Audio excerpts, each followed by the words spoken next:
Disney tells us that mermaids are thoughtful, beautiful creatures, but the Book of Enoch tells us a far more sinister history. On my channel, we have been diving into this alleged lost book of the Bible that was discovered in the Dead Sea Scrolls, but for some reason is not included in the canon Bible that we know today. Many people say it's because it has knowledge that we were never intended to know. For example, who are mermaids? Where did they come from? Are they good or are they evil? The answer, according to the Book of Enoch, because I know how y'all like to tussle. If you could see it, I have the book and I'm reading it. Sirens are actually the mothers of demons. So essentially, they're real, but they're evil. Long story short, a long time ago, 200 angels rebelled against God and heaven and decided to procreate with the mortal women that were on earth. And from these mortal women came a cursed species of giants that ate up all of humans' resources on earth and then started to consume humans themselves. And when they got to be hungry enough, they even started to eat each other, becoming cannibalistic and doing vile things here on earth.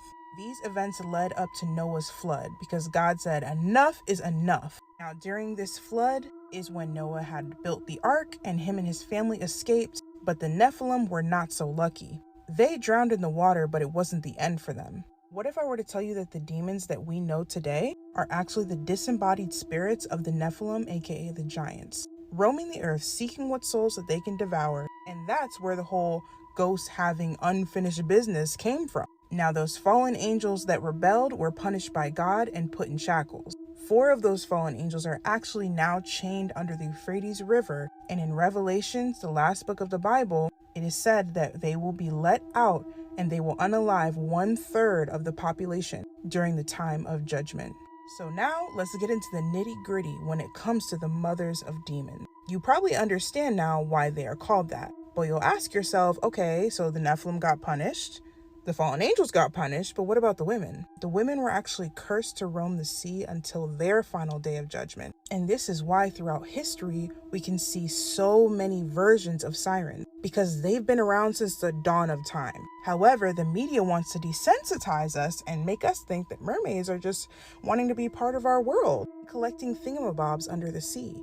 That's not the case. And if you're still questioning whether or not sirens exist, just think to yourself that only 5% of the ocean is discovered. Who are we to say that we're the only ones living here? I mean, if you just look at history, mythology, you will see so many times that sirens rear their ugly head up from that water in so many different countries. You see them in Slavic folklore called the Rusalkas. You see them in African folklore called Mamiwata. You see them in Inuit folklore called the Kalupalik. They take many forms, but best believe none of those forms look like Ariel from The Little Mermaid.